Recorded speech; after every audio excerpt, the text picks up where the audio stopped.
You are listening to Radiant Creators, a collaborative project composed of people whose passion, purpose, and dedication requires forging their own unique path of empowerment and livelihood.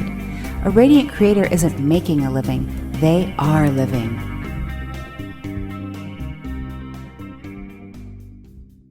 Welcome to Radiant Creators, Dale Brunsvold, I believe that's how you say your name. And you are the, keeper, the creator of Rudolf Steiner Audio.com, where there is a huge amount of audio versions that you read of Steiner's work. And you were just asking, Dale was just asking if I've been a longtime student of Steiner. I would say, I think I'm one of these people, and tell me if you hear this often, I've been aware of him for a long time. You know, I've tried to read his material many times, and it just blew me away. I didn't exactly know where to start, I guess, but there's something about it that I liked, even though I didn't necessarily understand it. Now I've come to a point where I get it. It has meaning now, if you know what I mean. And so, longtime fan, I've struggled with reading it, and now I would say in the last just couple months, it has begun to have meaning. Hung out for years, but right now there's a communication between Steiner and I. Basically, now I'm getting it. How does that sound?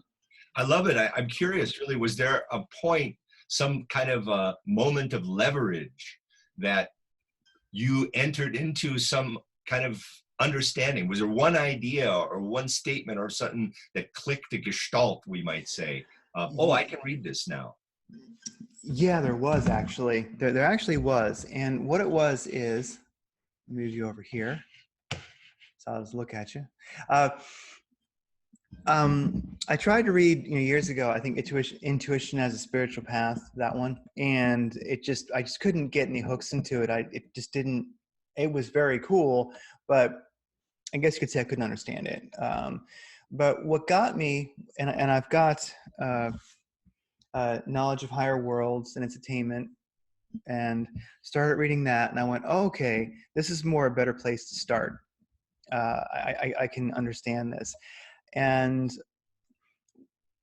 what I actually found was on Dark Journalist, he's a great YouTube character, and he's a Steiner fan.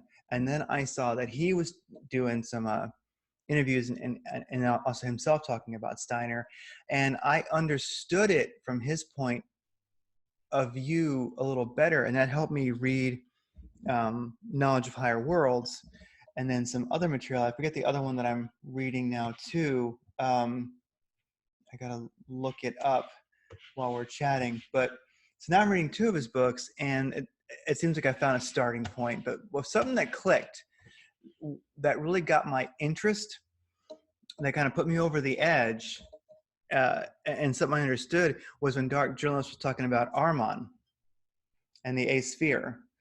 And I thought and I felt that I went, this is real. I get it. I see this happening. And so I started to actually listening to your archives, a lot of your recordings, when I was searching for that on YouTube, and I was looking at your site, and I started listening to lectures he did where he mentioned Ahriman and the A sphere. And so your archives helped a lot too, because we all read. I always look at it like this. I listen to everything I possibly can, and then I read what I can't. Nice. Just because there's so much out there. And so, but yeah, I would just say that there was something about Ahriman, the A sphere, the moon, I think New Earth, as Steiner put it, all of which seemed like it was relevant to our time. And then the idea that Ahriman could, how would that physical manifestation happen, as Steiner was talking about it, and could it, and was that metaphorical? And then I thought, well, yes, I look at Ahriman, and you do think about that term AI that everybody uses today, and I'm not such a big believer in AI per se, but transhumanism, that's something that we do know is happening. And people think now I'll upload my consciousness, my brain on a hard drive, and then I'll have it downloaded into a robot as soon as the technology exists. And to me, there's your manifestation of Armon. Uh-huh. You know, so that's one of the things that really clicked with me. I hung out with Steiner, not understanding it for years, and then dark journalists kind of helped me begin to get it. And then there was that topic of Armon and transhumanism and that manifestation that helps me understand the world. And I'm just now still figuring out, you know, what is the eighth sphere, the spheres. Like we're moving to new Jupiter, I guess is the next sphere. So anyway, that's I'm just starting to have some grasp of it. And really, I think what I'd like to make, and I think the world needs, is a great big Rudolf Steiner cosmology infographic. Oh, no. Yeah. That would be big, I think. It would be really, really big. You know, I mean, even the eighth sphere, I've read the lectures, tried to make sense, but he's very, very subtle about what the eighth sphere is and its relationship to the moon, and what he calls these imaginations that are sort of, I don't know, bounded at that location. Or do you have anything you want to share on that I could give us a common understanding in case we continue the conversation on that subject? Well, I think, yeah, it would be fun to talk about that for sure. Because I think that's, because one of my questions I had for you is, what works of Steiner do you think at this time, or I would say, what works of Steiner at this time do you think are most relevant? I know, I guess a good answer is, of course, they all are. But like for me, I think some of the ones that are very relevant are Armon, just because I think I think that's happening now. But with that said, that physical incarnation is taking place. But with that said, to me, the eighth sphere, I guess, would be new Jupiter. Also, no, I'm sorry. Eighth sphere is where Armon is pulling us. Okay, right. I think, you know, yeah. And so Armon is pulling towards the eighth sphere, which is another version of Earth, but it's Armon's version. And so ultimately, through our fantasy or our negativity, really whatever is not truth is kind of food for Armon, and literally gets on multiple levels pulled into the eighth sphere to create another Earth, which is more Armon's version of it. And so, and then of course you've got, and it can be very confusing with Steiner as he talks about like new Jupiter. And there was a lecture I was listening to recently that you'd recorded, where Steiner talks about Jupiter, and I've been researching that too recently. Like, what is the new Jupiter? If that's our new incarnation, if that's the new Earth, and so it seems like all of these spheres are multidimensional. They lay across each other. They're happening at once. It's just a matter of where your perception is. And it does seem like we have, in humanity today, it does seem like we have, like we're at a train station, and there's like the love train and the fear train. And you're either on like the Armon train heading towards that transhumanist future, which is very cold, very dense, a different world. You know, you might almost say like slaves to technology, or you're living that natural life. You know, you're tending your garden, you're a natural human, you have your instincts, you have your self-awareness, your consciousness, you are like a living organic human. You know, and so it seems like that's what's heading towards the new Jupiter, you know. But like I say, you know, I'm talking to you at a time where I'm definitely not a Steiner scholar yet, and I'm not sure if a person could do it in a lifetime. Oh my gosh. But do you find like Steiner's work, does it just blow your mind open to the universe?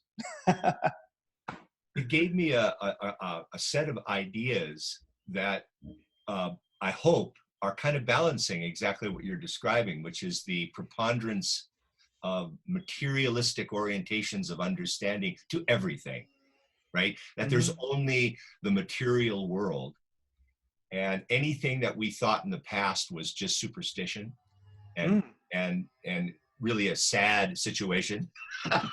Oh And yeah. now we know. Now we know better. We know it's really only matter.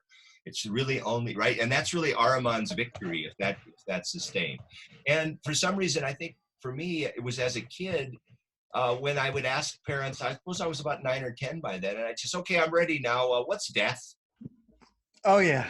And they're like, oh, what? No, you know. And I got all these reactions, and I'm just an innocent kid going, well, you know, everybody does this, so why don't we know about it? And so that was actually kind of an alienating moment for me in my life, I think, to some extent, that nobody around me, and I didn't either, right? Nobody around me had an understanding for such a fundamental experience that we all have eventually.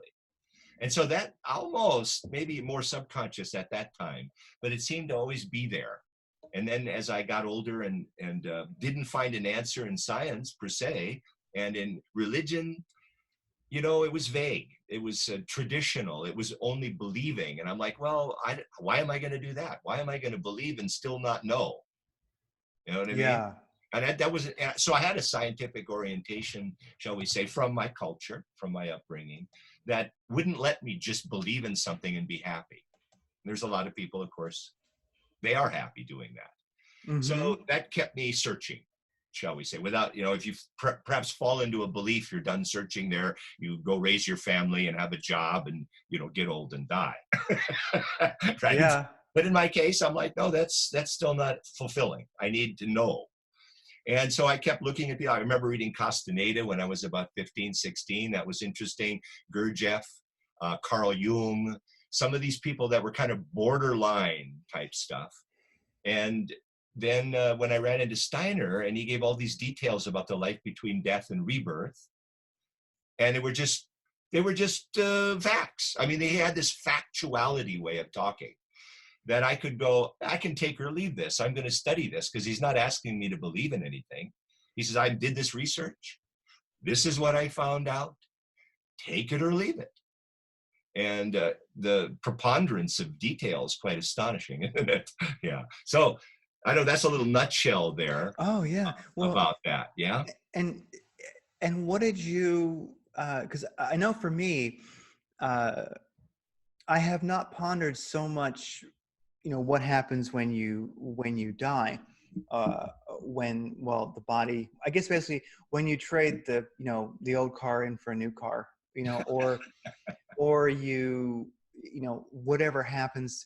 For me, I've always been a little bit more just at peace with that process, but I do know that for many, it is just this, as Morpheus put it in The Matrix, you know, this splinter in your mind, this thing that drives people crazy, that really makes them ponder. It is the entrance into a spiritual life for so many people. Yeah. You know, what happens when you die? And not just what happens when you die, but what is death? What is this thing? You know, the coming and going of the body. So if I could ask,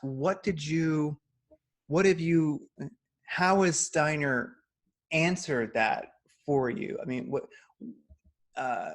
basically, yeah. What have you personally gleaned from that, from his teaching?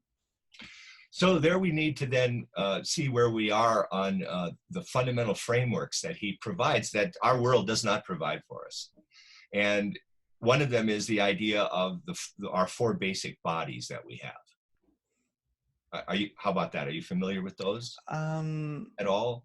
I don't want to sound abstruse or abstract. Yeah. They really are practical to me. They're very concrete. Yeah, I'm not familiar enough. So if you could just go over those. Yeah. Even how you have to regard them is mind changing. It's mind altering. So to give you an example, he said that really it's in our time, spiritual science or anthroposophy, as he calls it, you know, right, his research is something that could only be really understood after science had come along and brought to the human being the contemplation of invisible forces that were actually real forces, like magnetism or nuclear forces or electricity forces, etc. All these things, right? That before those times, maybe they just didn't regard those things in the same way that we can now, with a certain clarity.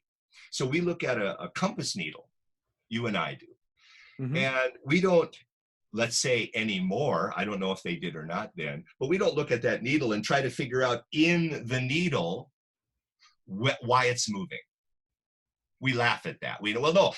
And yet we then say blithely, no, it's a set of magnetic forces that cover the entire Earth.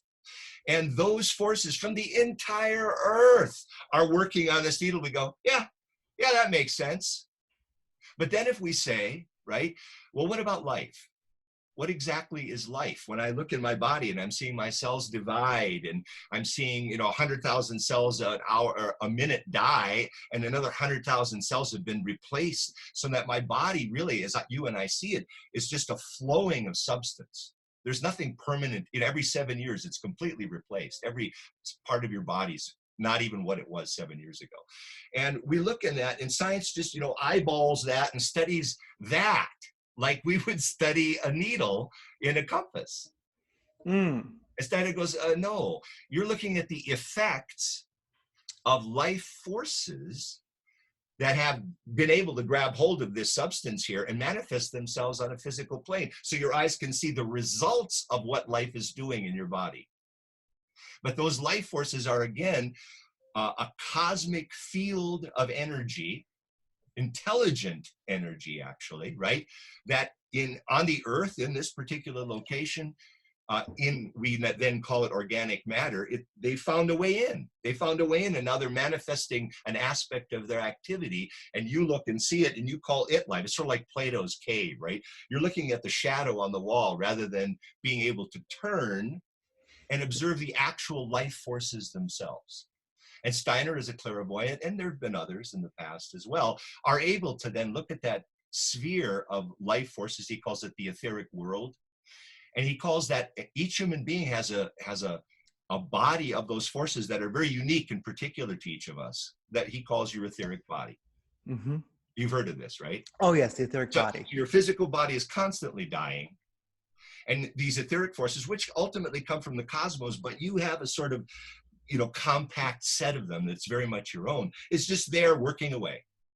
It's constantly rebuilding that organism that wants, and the minute they're gone, that body, what it's been doing all along, it continues to do and goes to ash and dust. Right? Oh, wow. Okay. That happens. It's doing it right now, except your life forces existentially are keeping it from completing its task, as it were, right? Yes. So what else? Well, he says, well, what else? Well, your etheric body also completely holds all the memories of every single instant that you've been alive. In you could call it a virtual reality purity. I mean, they're just totally real. But because your life body is completely working slavishly on keeping your etheric body, and I'm slightly overstating this, right, for the sake of kind of a clarity, as your life body is working on that physical body, you can't really see those memories. You access through your physical body kind of a vague shadow of those memories, and you call them your memories. Those are the memories you and I have, not the memories as they really exist in your etheric body, but as you can access them through kind of a reflection in your physical body. Got it. Yes. Okay. So there's a second body we have that science more or less ignores. Now, the reason I'm building these up for our listeners, it's good, is that we can talk about all the things you want to talk about, because without them, we can't talk about being human beings. Mm-hmm. All we have is a physical body and maybe a brain, and people go, yeah, I'm happy with that. Well, fine, but there's nothing to be said then. Nothing makes any sense then. We'll get to that. So then we look at Craig, we see that, again, that etheric body in kind of its purest form in the plant realm, right? The plant realm is only physical body and life forces. And it's they're beautiful there in a certain pure way. So then we look at the animal realm and we go, well, there's a whole new set of forces, again, from the cosmos, that have found a way to incorporate themselves into matter in such a way that we can perceive them with our senses. And we could call those consciousness forces, right? So we have a body of consciousness. You have it, I have it, animals have it to a lesser degree, arguably, or to a higher degree, depending in a certain way on what we experience from them. And Yeah, so we have that. It has our impulses, our passions, our sentience, our awareness.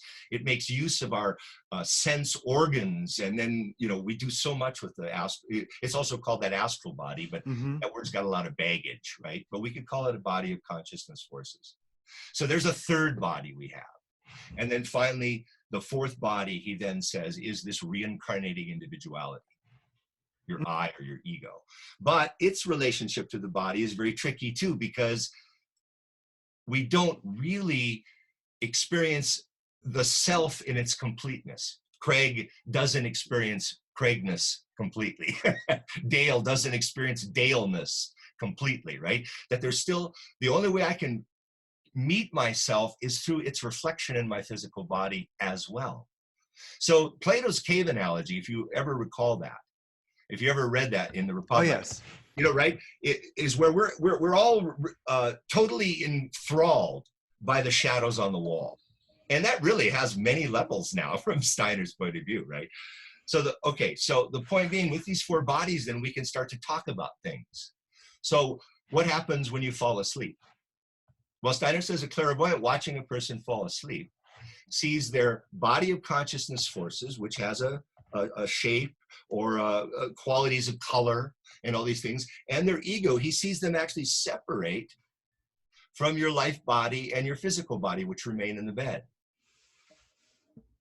That's called sleep. You and I, we just fall asleep. But he says, oh no, a clairvoyant sees this happen. He sees the separation of two of those bodies from the other two bodies.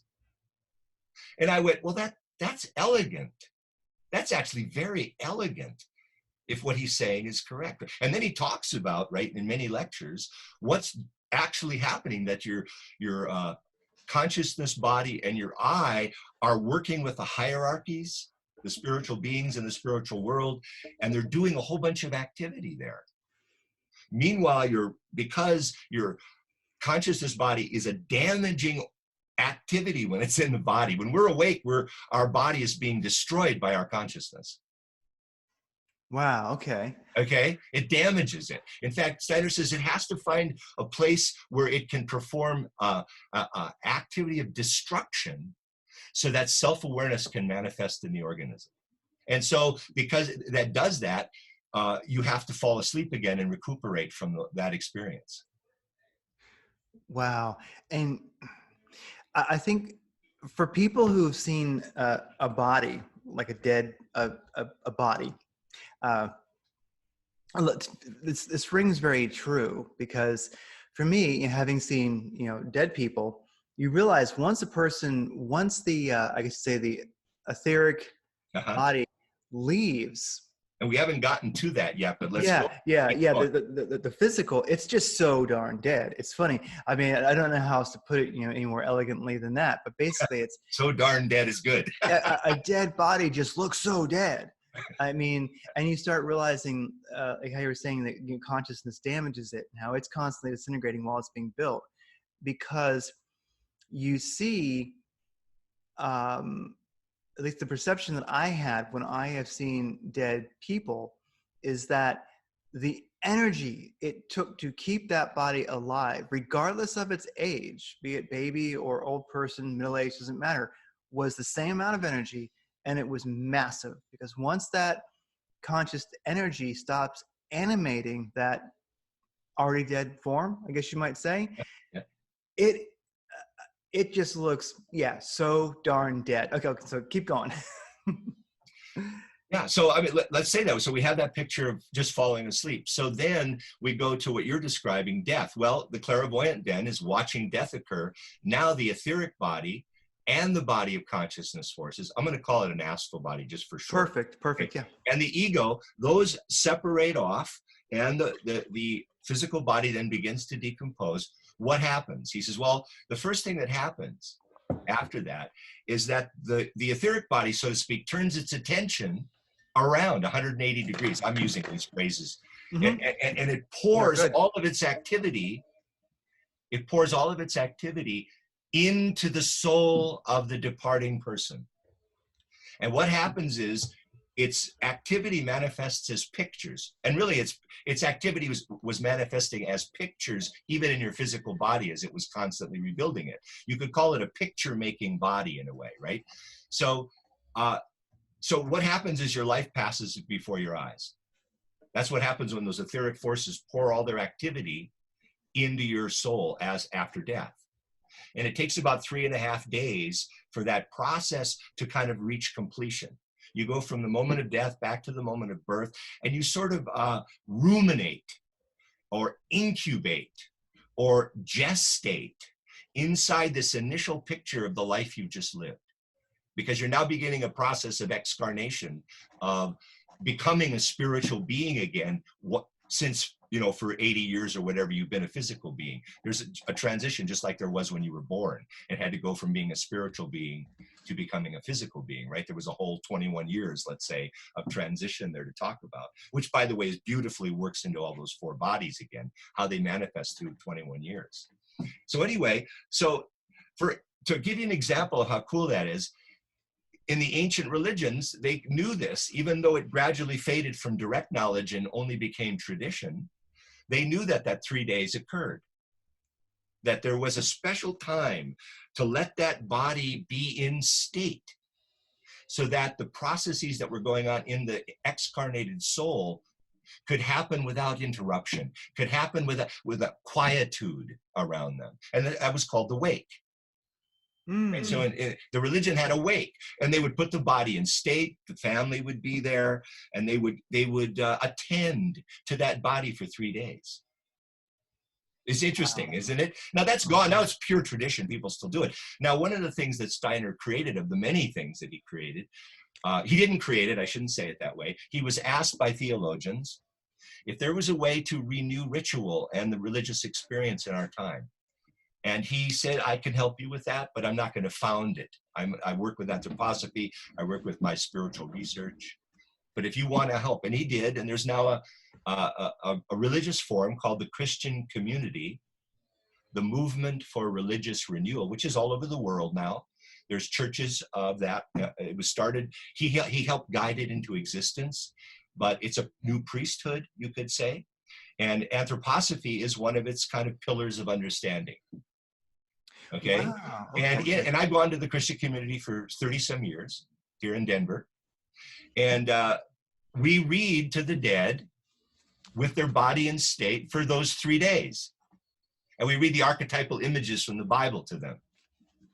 We don't entertain them. We don't involve ourselves in their experience. We try to create a cocoon of quietude, so that 3-day life passing before your eyes is done, let's say, as efficaciously as possible. Now, I'm not saying I know that's true. Right? I just read Steiner's work. This made sense. How wonderful that maybe we could practice this and maybe it works. That's the best I could do. It's a working hypothesis. Everything about Steiner to me is a working hypothesis if I don't have direct actual experience of it, right? Let's make that clear as well, by the way, for our listeners. You know, I read it because I love it, and I don't know why I love it, but do I believe it? I have no idea what that word means. I only know or I don't know. I'm very clear on I either know something or I don't know something, right?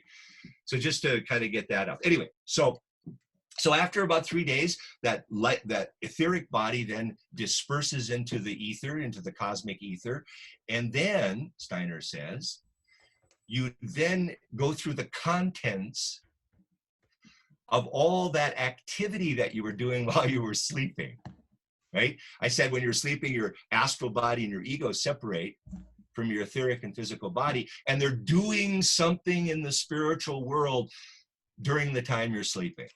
Every time you go to sleep, they're doing something. Well, let's stop for a minute, okay? If you're 60 years old, how long have you slept of your life? How much of your life have you slept? Oh, gosh, I don't know, like this is fun.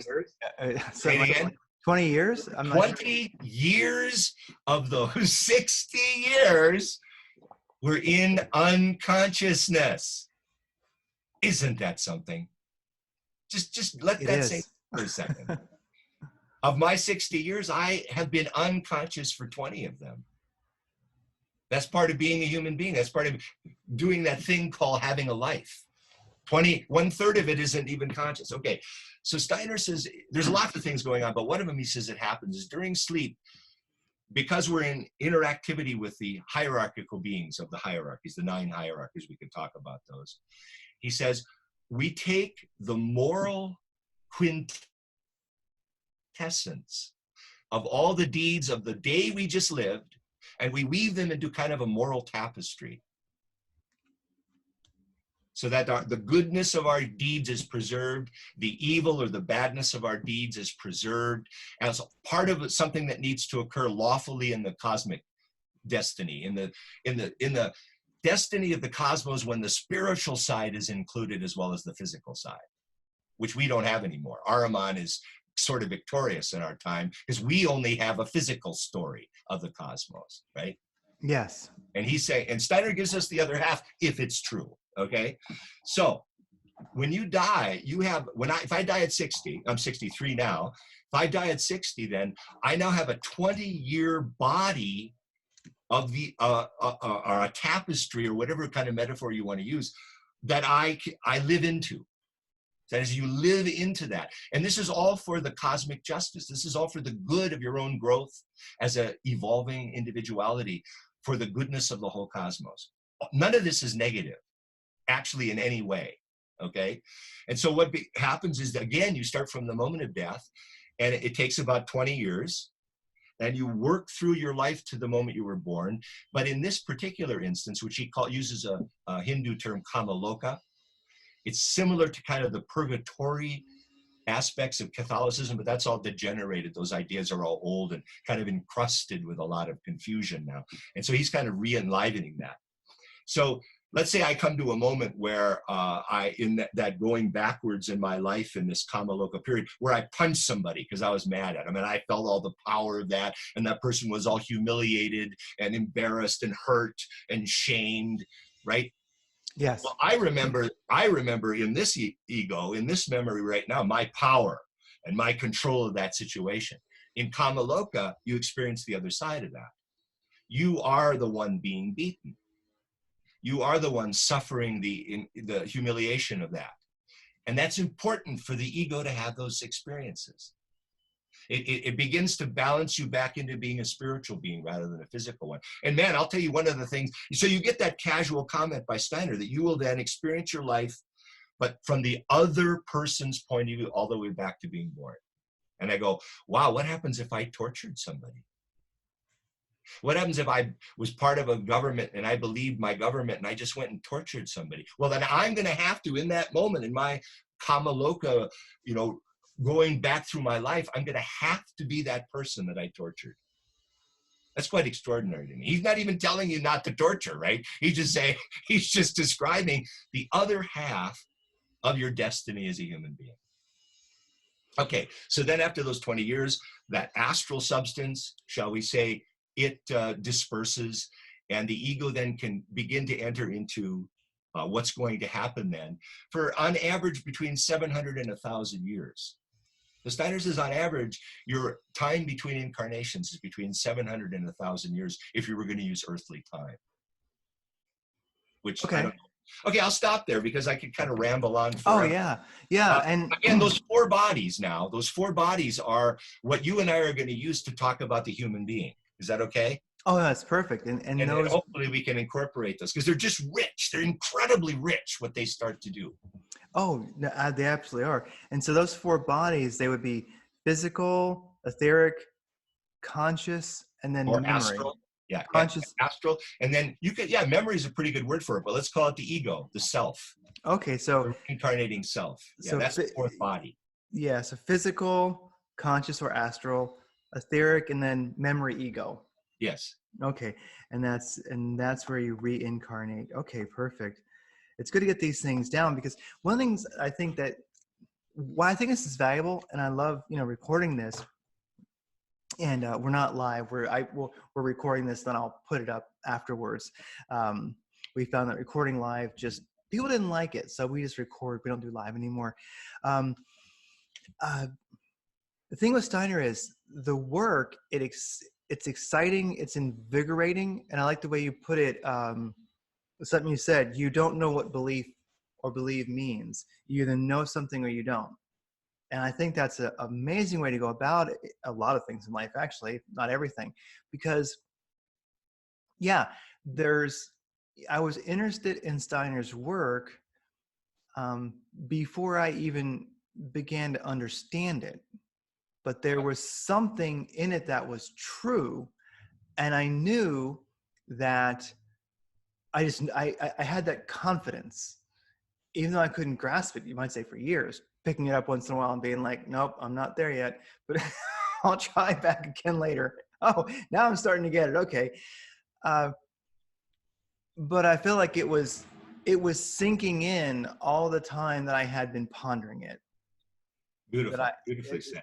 You know, and now it's more, now I'm actually reading it and understanding it, where I'm not reading something vague. I don't understand this. I don't get this. But I know it's true. I can feel it. All right. Then it slowly sinks in. It's funny how those teachings are available to us.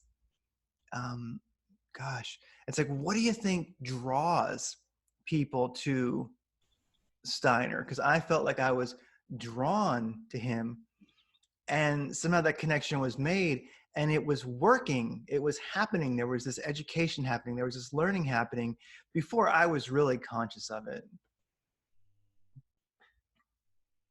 Yeah, you okay. I mean, you know, one can have fun with those ideas, but yeah, I always just go back to, well, there's two things. One is the harmonic severity of our world, and something in us knowing that that's false. That just that. And I'm not saying that part of it is in and of itself false. I'm saying committing to it being the whole story makes it false. Okay, because the physical world is a reality. It is part of our the whole picture. So, by the way, let's stop for a second. Yes. So, the whole picture there. Do you know about the other side of that, the Luciferic? Yeah, you never mentioned Luciferic. This would be a great one. This is something that definitely interests me, because it is a little hard to grasp the difference between Ahriman and then Lucifer.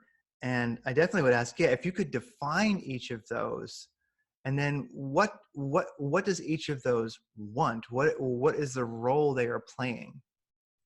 Sure. So, I mean, it really makes it very elegant, I think. And that is that we have two very powerful streams in our time. One is the most powerful now, really, is the Ahrimanic stream, which more or less paints the human being as an animal. You're really kind of a machine biochemical animal. That's really all you are. Consciousness as such is only a secondary phenomenon that's kind of spitting out of your brain cells. It's not really real, okay? That's, you know, you're thinking that that's who you are, but really that's just what your body's organs have done, okay? And so our education, our culture is gradually really trying to talk us into that as completely as it can. And it's so powerful. It's so incredibly utilitarianly powerful that it's got a lot of ammunition. You know what I mean? Yes. So the other side of it, though, is a reaction from a lot of people. And that is they sense, and frankly, we haven't talked about this, but if we really, and this is what Steiner did in intuitive thinking as a spiritual path, is he really pointed to what thinking in and of itself is. And I thought in a way that was very new. And I had a philosophy degree, and nobody really just stopped and said, what is thinking itself, really? And he says it's the last vestige of a spiritual activity. So it's a spiritual activity going on in us, thinking it, all right?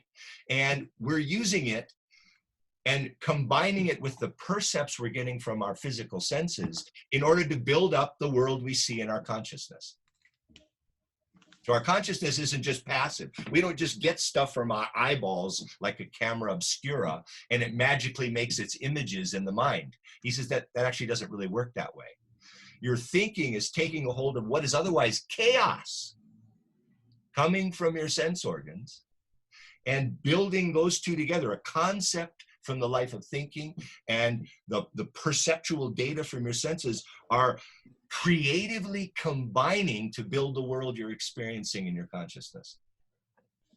And that happens organically from the time you're born. Of course, it's a process. A lot of it habituates. I see a phone now. Well, when I was 6 months old, this was an incredible mystery, I'm going to tell you. You know what I mean? But over time, I built with thinking. I built what this is.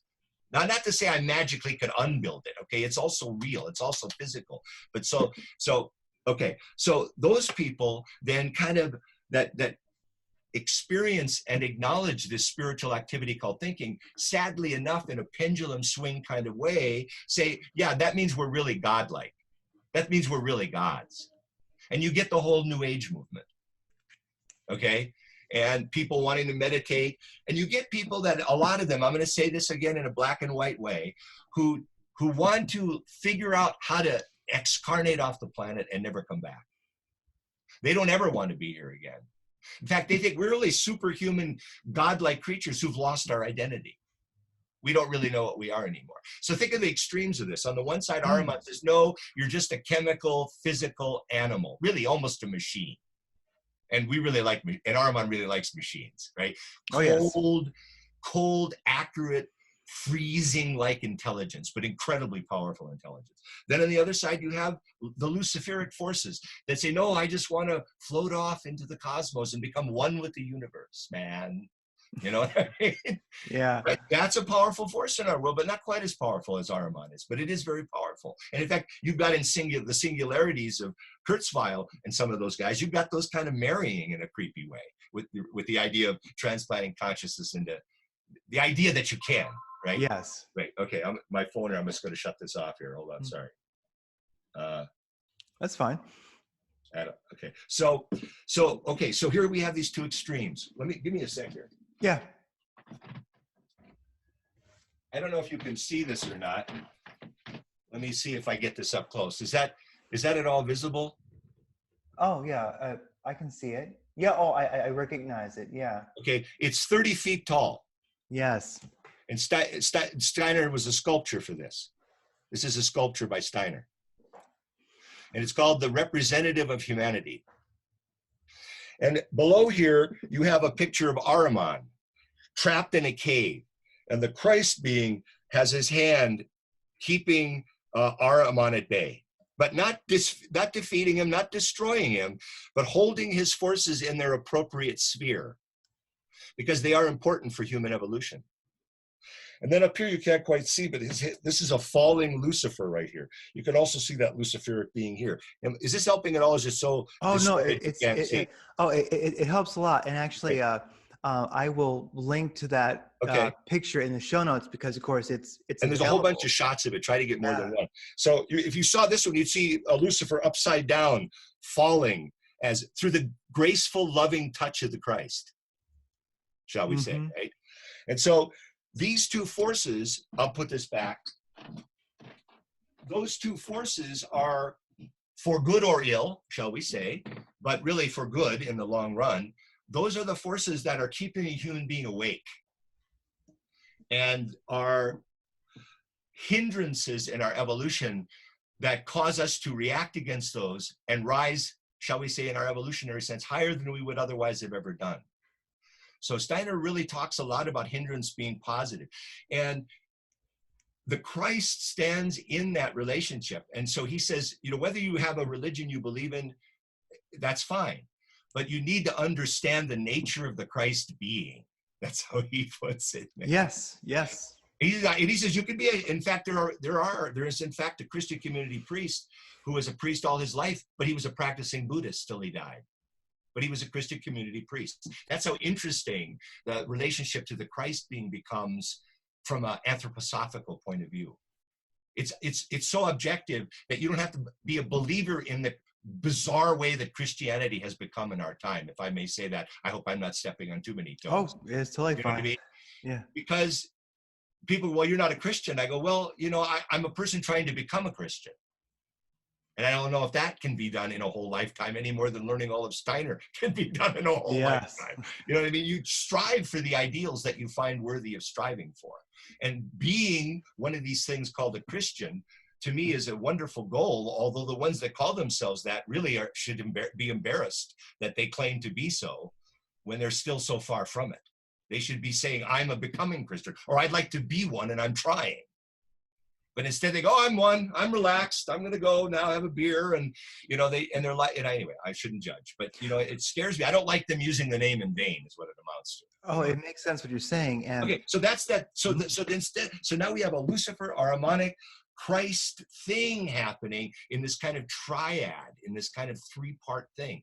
And so that's really the struggle we live in. That's the drama that the dark journalist, you might say, focuses a little too much on the Ahrimanic side, even though it's justified to some extent, because that's such a powerful force. It's a powerful force. The Lucifer and the Christ parts of that should also be brought into the story so that you really have more of a handle on how to work with it and not so much fight it, but balance it out. I get it. The Christ holds these two in what he called a polaric tension. Because they're both living in us. I need my cold, calculating, powerful intelligence to live my life, to grow as a human being and not be swayed by illusion. But I also need the deep feelings and the aspirations of a cosmic understanding in order to give my will strength to work with the darkness of matter, right? And in between those two, I need the love of a Christ being living in me in some way, shape, or form to stay truly in touch with my fellow human beings. And through all that, the drama of the human being unfolds. Okay, ready, go. Oh no, that's amazing. And something you mentioned with the well, of course, Christianity, the church being a bit diluted, you might say at this time.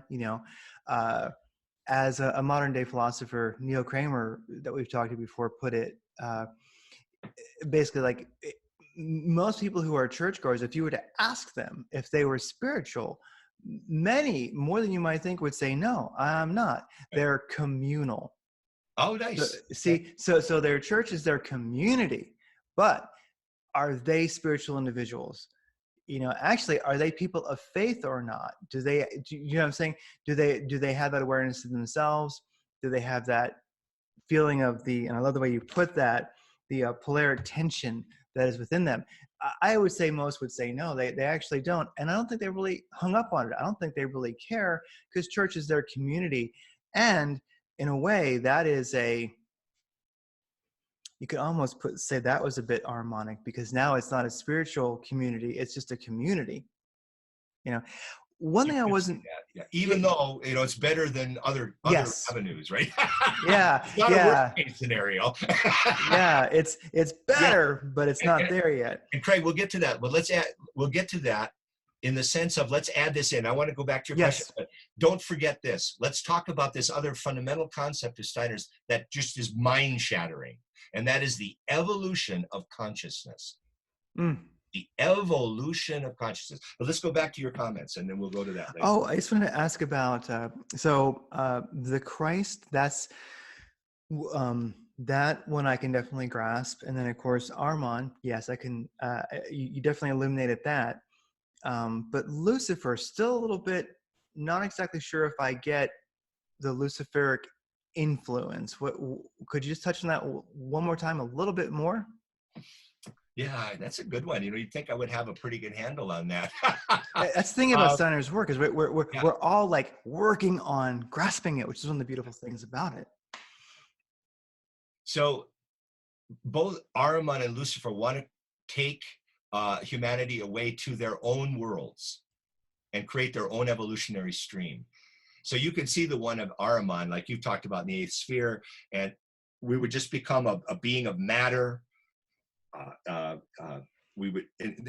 quite harrowing imagination Steiner shares in some of the lectures of how that would be. So on the other side, you would have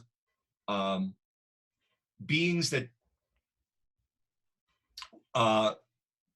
okay, let's try this. Let's try this imagination Steiner gives.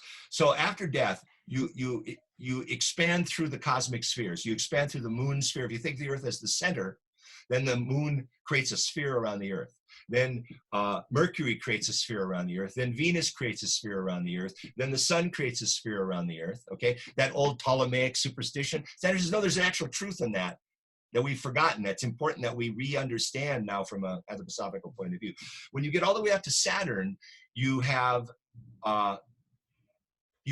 gone as far as you're going to go in your excarnating journey, and you will turn around and begin your incarnation again, which will take, let's say, 500 years or 350 years, right? And there's a whole bunch of stuff going on, details of stuff that's going on as you go through these spheres, okay?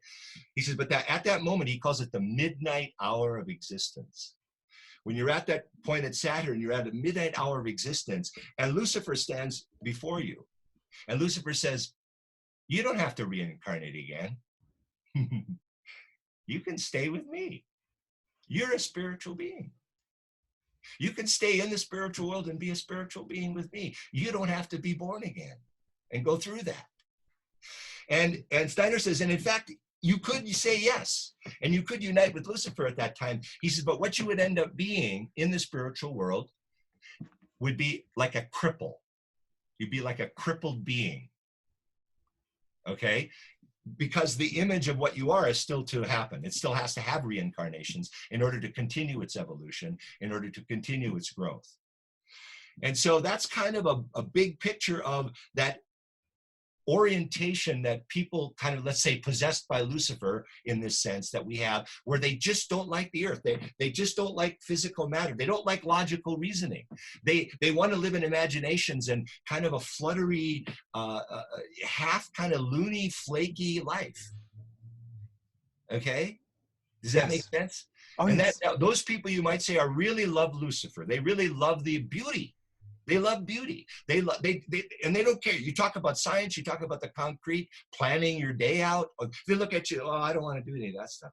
I really like, now I'm exaggerating it to try to make a point, right? It works. We all love beauty. Lucifer is in us. The love of beauty is the Lucifer in us, you might say, literally, okay? Yes. If you love beauty, Lucifer's powers are allowing you to have that experience, which is an important part of being human. But if it becomes pathological, right, then you start to have this unhinged aspect to your existence, right? That's a little more help. And I will try as we're talking more to see if I can come up with some more. That's the best I can do right now. That really does solidify Lucifer for me. No, that makes a lot of sense. I like that. And that's where I think what I would love to see today happen in the world would be like a school of Steiner. And I guess that does exist. But the way we learn and the way we teach, the way we understand things, it changes throughout time. And so I think that to go to the texts of Steiner, all the amazing lectures that he did, and then the books that were written, he created an amazing amount of content during his life. It can be a little hard for the initiate to approach, and like what's great about, talking to you is that I guess you speak in terms that I understand. I guess you could say, like, I think one of the things that what I hope helps with Steiner, and I hope to help people who are listening to this, is here's a way you can get in. Here's some footholds to understand. Here's some big picture. Here's some of these concepts. And now when you go to these texts, which might seem obscure to many people who are new seeing them, maybe who've been looking at them for years, it might still be a little bit obscure, but still, at least you've now got a foothold of understanding, and that will illuminate these texts more, because I think, a lifetime of reading them is not going to be enough, of course, but a summarization. So you've heard of his education that he created? Let's talk about that. What is that? So you've heard of it? It's called Waldorf education. Yes, the Waldorf Schools, and so arguably that's the largest independent school system in the world. Wow, and what do they? I have to ask, because I know that's where kids go at school, but what are they learning in regards to Steiner's work? So kind of, could you help people understand? It has nothing to do with Steiner in that sense. Okay, nothing to do with Steiner. So what is what's unique about the Waldorf School? Because I know of them, but my understanding is not really very deep, other than it's more nature based and such. So what is unique about that Waldorf School curriculum? Yeah, that might be hard for me. Well, number one, you have teachers that have gone through a special training and they are looking at the human being as a physical, etheric, astral, and ego being. Okay. Mm. So that's part of it. Okay. So what's happening? Let's go to the development of the human being, because if we don't understand how the human being develops, right, then we can't really talk about education, believe it or not. Gotcha. Believe it or not, because the world doesn't have a picture of that very well anymore. So for the first 7 years, so the etheric body is a big architect here. And the etheric body works in rhythms of 7 years. So from the moment you're born, your etheric body is really working to create, everything okay? Oh, no, it certainly is, yeah. Okay. Just, your etheric body is working to create its first manifestation of a physical body. Because when you're born, all your substance is from your mother, right? When you're born, you're still the substance of your mother. So the etheric body starts to replace all the substances of your parents. And it takes 7 years for that to happen. Okay. Mm-hmm.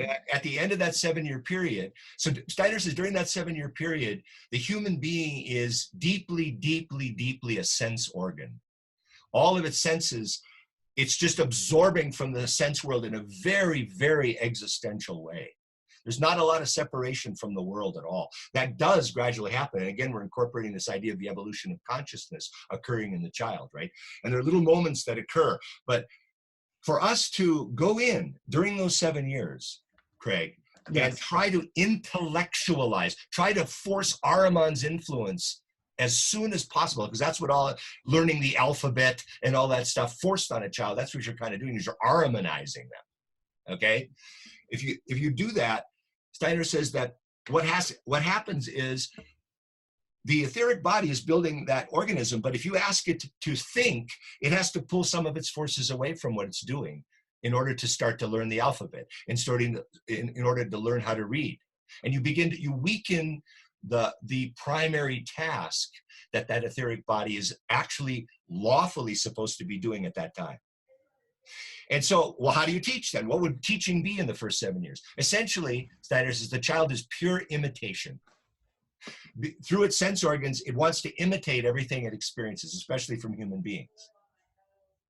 So you bake and you sew and you do artistic activities where the child you just let them do what they want to do in that sense, right? Guided activity, but they want to do it anyway, right? And all that stuff. And so there's a very special thing, and the kindergartens of Waldorf schools are magical. If you ever go into one, they're magical to ever see. Go into one. You know, a lot of people, one of the reasons they send their kids to Waldorf schools is the first time they walk into a Waldorf school, they start to cry. Because Yes. because humanity, they realize humanity isn't completely gone from the world yet. That's my feeling about the matter. Okay. There's a human place still that exists. Okay. So for those first 7 years, you do a very imitation oriented, edification of the child, but not intellectual. You don't do that. So then around a time of 7 years old, the etheric body completes its first task. And around 7, it finally gets rid of the last remaining substances from the parents, which are your milk teeth. Wow. So when it finally starts to push those teeth out and replace them with its own teeth, with you are replaced with your own teeth, Steiner says a clairvoyant can see the etheric body separate. And the part around the head takes on a different cast, so to speak. And in fact, he says that the child's consciousness changes. It doesn't make an aggregated step into another realm. It's a qualitative leap. And it moves into what I will call a morally saturated pictorial consciousness, where it loves to hear stories about right and wrong and good and evil. And it just lives in the right and wrong and the moral with incredible intensity. Okay.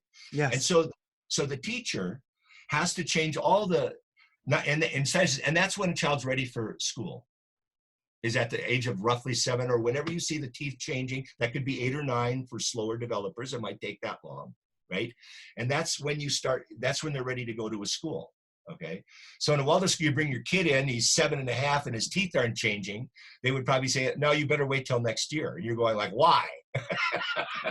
It's a pretty hard answer to give them. You know what I mean? Well, your child's etheric body is So again, they don't see that, but they're using Steiner's observations as heuristic devices to understand what's going on. You see what I mean? Absolutely. I don't know if you call that belief or if you call it an application of working hypotheses. Fair enough. Some believe, others could say, I'm a teacher, I'm committed to this, I'm going to do what the ideas are implying. Okay. Mm-hmm. So, but the teacher then has to take all the knowledge you and I understand in an abstract, formal operations, you know, to use, I was a teacher for 37 years, okay, kind of thing, and not a Waldorf teacher.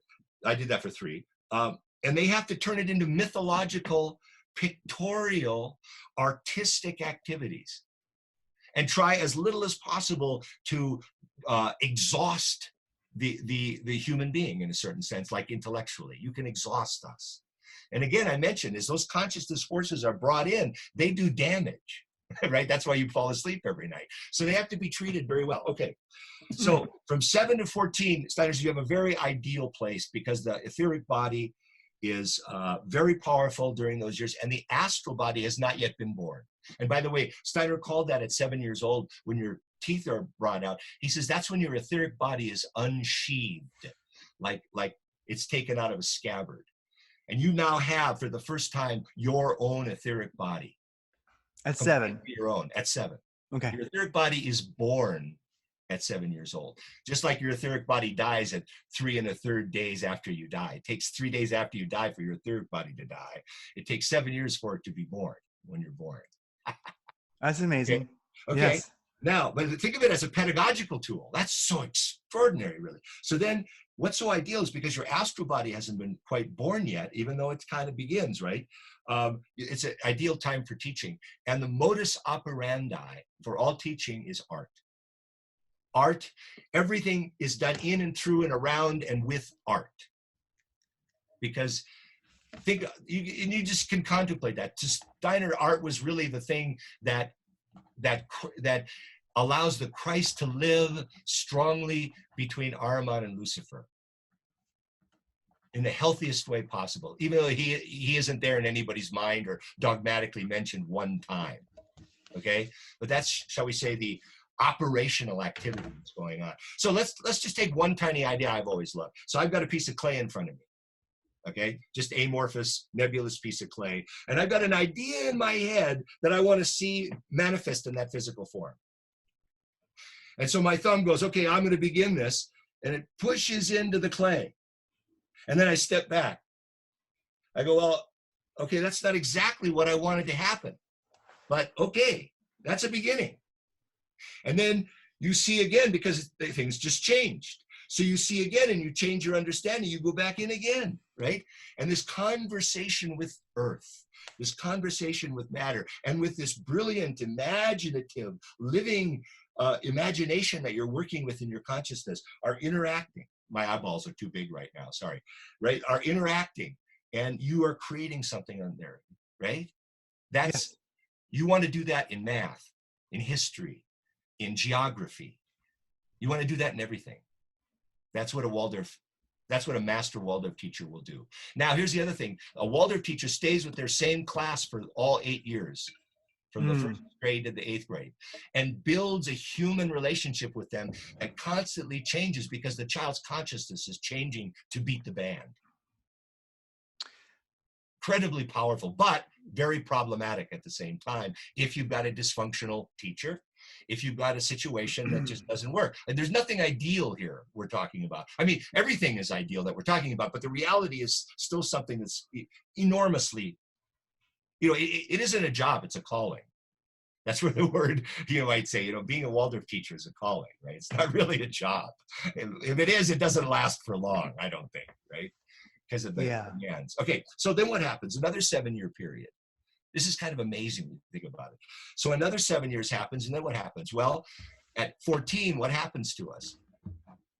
Our astral body, our astral body is born. Isn't that cool? At 14, okay. Yes. And then we get 7. We call it puberty. Sure, your passions, your instincts, all that stuff just explodes hormonally into your consciousness. You start trying to think logically, right? And all that stuff, and you're working with logic now in a way that's comical sometimes with kids, but amazing to see, right? And then there's the high school, and that's when the subjects differentiate, the teachers differentiate, becomes more like a regular school. Then at 21, another 7-year period, Steiner says, is when actually the ego finally truly incarnates in the body. But you're not really born until you're 21. And we used to call that coming of age. The time of coming of age is an old phrase. So your ego, what happens? Well, think of it. You had to have an etheric body to live on the earth. You didn't have one until you were 7. You had to have an astral body to live on the earth. You didn't have one until you were 14. And now when you're 21, the ego has these bodies in which to incarnate into and begin to interact with them and begin to organize them. Steiner says even begin to purify them. So he says, so we have these 7-year cycles. So the 7-year cycle from 21 to 28 years old is when the ego turns back on its own astrality, its body of instincts and passions and desires. And if it's had a good education, it strives to purify its impulses, to ennoble its astrality. Mm. And it will accomplish however much of it will accomplish, either through the blessings of a beautiful incarnation or through the sufferings of a very difficult incarnation. It doesn't matter. Whatever you needed karmically, right? Whatever you needed through your karma to grow, you're going to get. And none of it's bad, even though it's going to be really, really, really hard for some people, right? And I don't have the answers for why. Now, that again does not forgive human beings that have a good, just looking at people in horrible circumstances and going, oh, that's too bad, that's their karma. Forget all that logic. That is evil, dark, rot gut logic, okay? It has nothing to do with the, shall we say, the Christ and the caring and the loving and the of everybody on the whole earth, okay? That's number one, got to be understood, okay? So then there's, again, successive 7-year periods that get harder and harder to really pin down because all the transformations are more and more becoming of a soul nature. More and more are inner transformations occurring, okay? And this goes back to this evolution of consciousness. We're seeing a little bit of that. Okay, so the teachers are always involved in this. They know that when they go to sleep at night, if they meditate on their children before they go to sleep, that they'll be with them in the astral world during sleep. And they can even continue being their teacher there. So the picture of a Waldorf teacher is massive, okay? Way beyond what you and I would call an educator in that sense, right? And who knows what the karma is. So anyway, that's education. We talked about the Christian community. Steiner also gave lectures for agriculture. Have you heard of those? Biodynamic. Biodynamics. And that was all based on clairvoyance. And seeing that the earth is a living being that has its own physical body. The earth has its own etheric body. The earth has its own astral body. And since the year 0, the earth has had its own ego. The earth has had its own, so the earth has its own ego. Yes, since the year 0. Since the year 0. Since, oh, so when would the year 0 be? Is that just the eternal present moment of 0, or is that's, let's say, really, I guess I'm cheating there. It would be around the year 33 AD, when the picture we have of this occurring in the Bible, which is an esoteric text, right? It's actually esoteric. It's not exoteric, even though we interpret it exoterically, is the ascension. The ascension of the Christ is the uniting of the Christ with the earth and becoming its ego. From Steiner's point of view, from his spiritual research. Wow, now that is, now there's one, that's a powerful one, and I like it. But again, something. Imagine the earth is a living being. Yes. It has a physical body, it has a life body. The life body of the earth is all the elemental beings. The undines, the sylphs, the salamanders, the gnomes. There are a multiplicity of beings that are saturating and are the fingers of the higher hierarchical beings working in matter, working in life, working in consciousness, right? And there's a wonderful story. There was a woman who was a clairvoyant back in the 20s, and she was being, you know, kind of her writing. I got to tell you, this is a wonderful story. And she's telling her spiritual experiences. She specifically really was into the nature spirit. She really had a facility for communing with the elemental beings. And she said one day, she said, my, she said, the elemental beings are in a very great state of joy. And the woman that was writing this stuff up for her said, why? She says, well, they said someone has come who sees them completely clearly. And she was referring to Rudolf Steiner. Oh, and yes. Because Steiner's clairvoyance was of such a pure nature, these beings realized that there was finally, again, somebody on the planet who knew they were there with the absolute clarity of a scientist understanding a phenomenon right before their eyes. And I guess it just filled him with joy. I just love that anecdote, right? Isn't that cool? Anyway. Oh, it's powerful. That is amazing. And well, something I like about Steiner's work, as I grasp it, is it doesn't make the earth wrong. It doesn't make reality, you know, like the physical world wrong. It doesn't make the body wrong. Where I find that you've got, you have your harmonic influences which say, no, let's all just be transhuman, and would be better if we were just kind of like, you know, non-carbon emitting robots, you know, just put our brain in a machine and drive a Tesla, whatever, you know. There's that side of things. But then there's the Luciferic, which I think is very, very prevalent in the new age these days, where that it's wrong to be human. Like I don't want to be in this earth. It's ugly. It's terrible. You hear this crap, like I'm a starseed and all this, and I just don't want to be here. I'm above it. Ultimately, I want to, you know, I don't want to be here. That's very Luciferic. And something and then, you know, for both those polarities, there's no Christ in the middle either for that individual.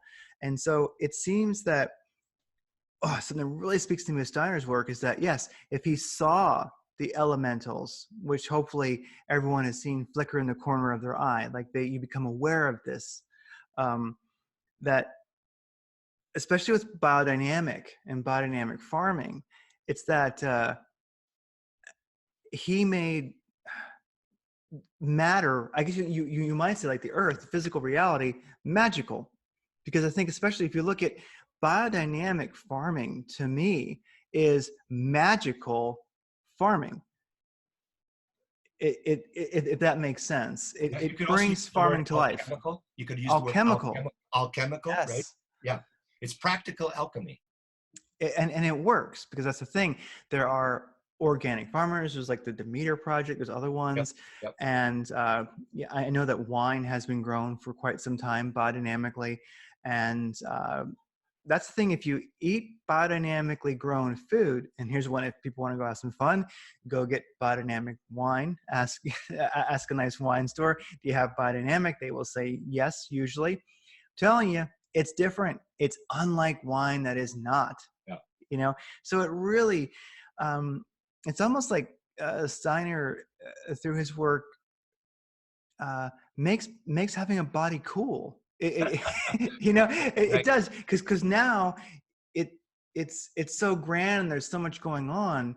Like you're saying, you start realizing that you are the magnetism that makes the compass needle point. You're not the compass needle, but you can see the compass needle, and the compass needle is real. So is your body. Yeah. But wow, what's going on is phenomenal.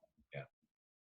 So again, then we go with the biodynamics, and again, that's such a massive story. But what happens then is Weleda Pharmaceuticals is developed. WELEDA. Weleda, massive pharmaceutical company. Weleda, okay, wow. Also, Dr. Hauschka products. Oh, those are both the nicest stuff. Weleda and Dr. Hauschka. Steiner. Really? Steiner. Oh. Yes, yes. And what do they do? They use biodynamically grown plants and flowers and stuff, and they use Steiner's spiritual insights in how to process them to bring the purest oils into preserved form, and to bring the life forces that grew those plants into relationship to those oils as pure as possible.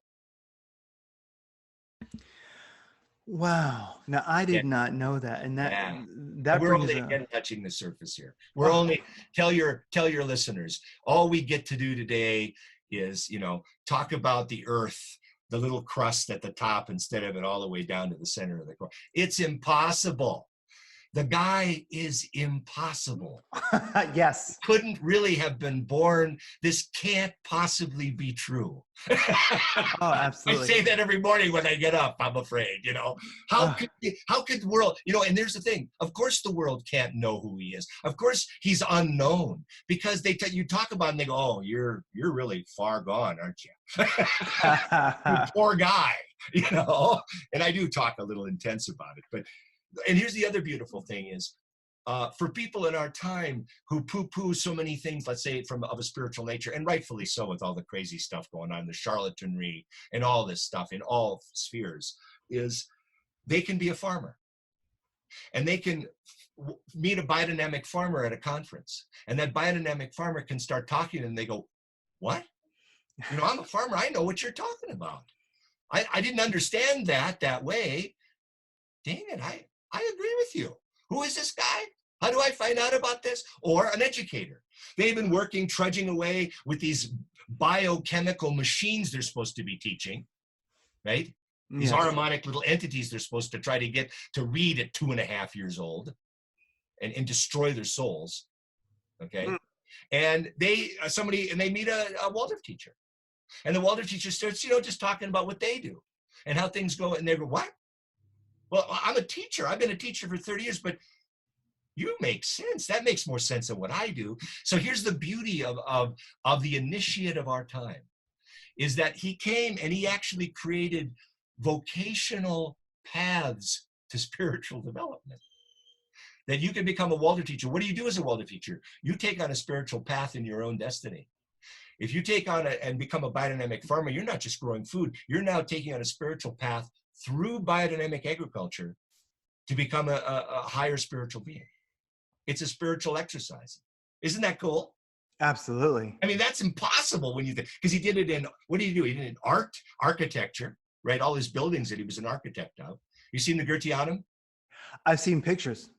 Okay, good, because I could find one around here somewhere. Here's the inside of the, let's take this one. Let's see what this looks like. This is the inside of the one in, how about like that? Is that? I can see. Wild, huh? It's amazing. And it looks like it has his artwork. People in there, yeah. And the artwork on the ceiling. It's a mystery temple, Craig. It's a modern mystery temple. You might say. I mean, it's trying to be, obviously. We're you know, we have our issues, believe me, right? Yeah. That's impossible, right? But I've always been captivated by the artwork, the art, and then eurythmy. You've heard of eurythmy? Yes, but I don't know what it is. So eurythmy, Steiner was, so first of all, this will really blow your mind. I'm ready. An initiate can only an initiate can only initiate a spiritual impulse if they're asked a question. They can't do it on their own. They can't, I'm going to do a biodynamic agriculture. He couldn't do that. That's unlawful in the modern age. He had to be asked to do it. And he was. And so he did it. And believe it or not, he couldn't just go, I'm going to start the largest independent educational system in the world. No, he can't do that. He has to be asked. Makes sense. Isn't it something? Now, they say there's only one of those, as far as we know, that he did initiate himself, and that was the 200 or 300 lectures he gave to medical doctors on medicine, which started the anthroposophical medical thing. And there's doctors, you become a regular medical doctor, and then you do 2 more years to become an anthroposophical medical doctor, which is a whole other thing to talk about, okay? Wow, okay. So, and they're all over the world. There's medical doctors all over the world that practice anthroposophical medicine. Okay, so what were we talking about before that? Eurythmy? Eurythmy. So he was asked in 1912 by this woman named Smits about her daughter, you know, is there any way that we can use movement to express speech and music? So we can actually see visibly speech and music. So I said, yeah, we could do that. Okay, so what happened? So Steiner, first of all, he gave maybe 150 lectures on eurythmy, something like that. And what he taught you, you'll love this. You'll love this. He says, first of all, let's realize the basics. He says all the vowel sounds the human being emits, those come from the human soul through the planets, through the movements of the planets. So the 7 vowels come from the 7 planets, but they are really arise out of the inner life of the human being. Ah, E, O, right? All those. Yes. All our consonants, like and and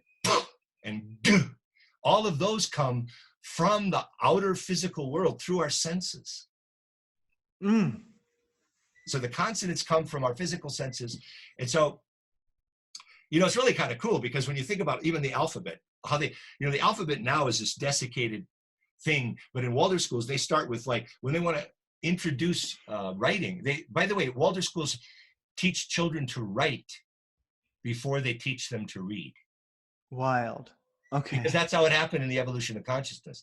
We created pictures and drawings and stuff before reading ever occurred. So you're doing it backwards. You're doing it backwards from the evolution of consciousness, which, by the way, we hadn't even gotten to that concept yet, right? Evolution of consciousness, yes. So this idea of bears, a bear looks like a bee, right?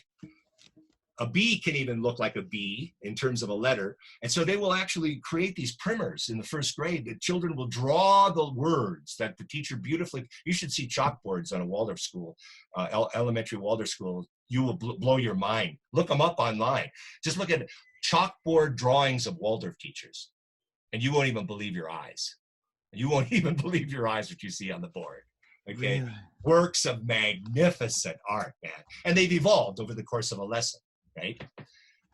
Steiner gave, by the way, Craig, during his 6,000 lectures, they realized as people started to realize who was in front of them, as they started to understand the magnitude of this individuality, they tried to preserve everything they possibly could about him. And one of the things they started to do is they took these big pieces of chalkboard or a blackboard paper, and they would put them on top of a blackboard so that when Steiner, because often he would be moved to do drawings of what he was talking about the cosmos or the compost piles and biodynamics and how the angels and the archangels and the archive were working down into the physical realm, blah, blah, blah, right?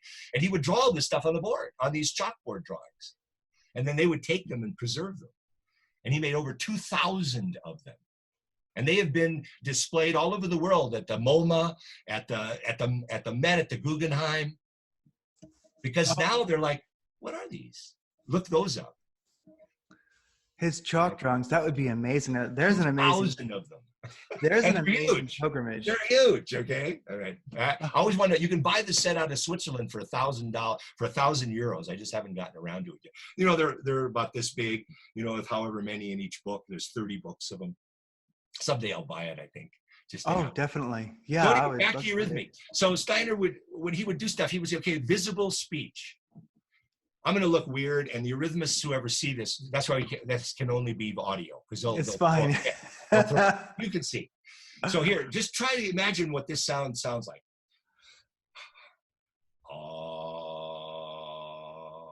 So there's a soul. There's something coming out of the soul there, right? The sound ah. So think of where the ah lives in the ancient languages of the world. It lives in the purest way. It lives in the language of the Indian civilization. What books do we have? The Bhagavad Gita, the Mahabharata, right? Yes. That sounds archetypal in their language because they were still a civilization that absolutely didn't want to be on the earth. And the ah sound is the sound of awe. And this is what it looks like. Ah. Doesn't it? Yes, it does. Yes. Right? And that's a natural. It looks like that. Yeah. So what he did was he did that for every letter of the alphabet, and then for words, and then for our body. So and I know from any reading you've done that our body is built on the musical relationships of music. There's a second, there's a third, there's a fourth, there's a fifth in your organism. They're all here. They're all built into your body. You can study, modern researchers have looked into this. Steiner knew this way back when. So there's a musical form of eurythmy as well. And they move in a certain way with these silks on. Look it up. There's tons of videos on YouTube on YouTube. I will. Oh my gosh, yes. But again, you won't really understand it. If you get to see some, they're very weird. Because as you see them, it's almost like you kind of just about understand what you're seeing, but you don't understand it. It's like reading Steiner. It's like reading Steiner. So you got to study eurythmy a little bit. And I used to take it every Saturday. It was just wonderful to do. It's a wonderful thing. In fact, there's curative eurythmy and there are people that are curative eurythmists that work with stutterers, that work with nervous illnesses in children. And apparently they work. But they do movement exercises with them that are based on eurythmy. Okay, and eurythmy is a 4-year rigorous education to become a eurythmist. Super intense, man. Wow. Yeah. And what they're doing is athletically beyond what you can even imagine. If you just really think about some of the stuff you see them, they'll do Beethoven's Ninth Symphony, and you will have 30 or 40 eurythmists all doing a violin piece and the bass piece, and they're all interweaving with each other, and they're not running into each other. How the hell are they doing that? You look at that, you go, how the hell are they not running into each other? They're going backwards or forward or sideways or doing a shape, as they do a movement kind of thing, Absolutely extraordinary to me. Wow. Oh, that's another thing he did. Let's see, what else did he do? Yeah. So, there was a wonderful story in a book by medical doctors. Whenever they knew Steiner was going to give a lecture cycle, they'd get all excited because they knew he'd be in one place for a while. Yes. Otherwise, he was always moving around. So when he did the agriculture course in Silesia for 2 weeks, he was there to give this set of lectures in was it July of 1924? I may have the date wrong. It's in 24, but I don't remember exactly when. So these medical doctors who had all these problem patients that they didn't know what to do, they couldn't understand what was wrong with them, they would take their patients and they would go to Silesia to have a meeting with Steiner. And Steiner would sit with the child for a while, 3-4 minutes. They'd have the child leave, and he would then explain to that doctor what was wrong with the child. Oh my gosh. Because he could see them clairvoyantly. And there was one time where he had, there's some anecdotes in there that are really, really something. And one of them was, he looks at the child and he goes, "Can I speak to the mother, please?" And they bring the mother and he goes, "What happened to you? Could you explain to me what happened to you in the 4th month of your pregnancy?" And she looks at him and goes, "Well, I had such and such happen, blah, blah, blah happened." He goes, yes, thank you. And then he was able to give them medicines for the child. Wow. Stuff like that, okay? Now, I think Steiner could have done something that we call magic a lot more overtly, a lot more in your face. Yes. But it would have taken our freedom away. And it would have made us dependent on a power that we would see in him. And he didn't ever want that to happen. He wanted to always be an example of the new consciousness that's coming upon humanity through our own inner work now, not for free, not because God's going to come down, "Hey, dude, here's a new consciousness for you." We're in a time where we realize, if we're lucky enough, or we will, that the time for that change has to happen. And that change occurs through knowledge of the higher worlds. That's where that change occurs. And there's that book, Knowledge of the Higher Worlds. That's what I just said, yeah. Yes. Right? That's where the change occurs, right? And gradually, honest, I don't even think, I'm not doing well with it. Because I got raised, I'm still one of these guys in this, but I know it's right. I mean, I feel that that's what the directions we go, right? And what's he asking for? He's asking for you to take hold of your imagination and control it yourself. Don't let it just do what it wants to do. Take hold of your thoughts and control them yourself. Don't just let them go, "Well, why would that be wrong?" If we could all learn how to do that, how could that be wrong, right? But it's so incredibly difficult to do, right? It's just really, what he asks is the hardest meditation of all meditations. Now you go to the East and look at Hinduism and Buddhism, and their methods of meditation are sort of, and I don't want to, there's so many branches of this that I am overgeneralizing, but a lot of it has to do with trying to kind of cleanse your mind, trying to free your mind and empty your mind, right? Some of these phrases, you remember them? And Steiner's the complete opposite. He goes, the ego is here to be evolved. It's not here to get rid of.